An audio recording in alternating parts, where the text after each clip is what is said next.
Hey everyone, welcome back to our channel How to Tutorials. If you're getting a login error on the Outlook app, don't worry. In this video, I will show you some simple ways to fix it on your Android phone.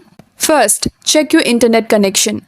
Switch between Wi-Fi and mobile data to see if the issue is network related. Second is to update the Outlook app. Go to your Google Play Store and here search for Outlook.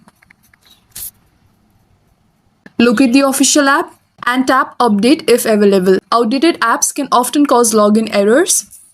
Third method is to clear app cache. For that, go to Settings. Scroll down and find this option called Apps and tap on it. Tap on the search icon at the top right and search Outlook.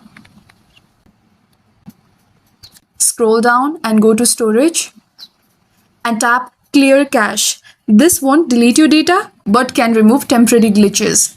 If nothing works, uninstall the Outlook app and reinstall it from the Play Store. This fixes deeper issues.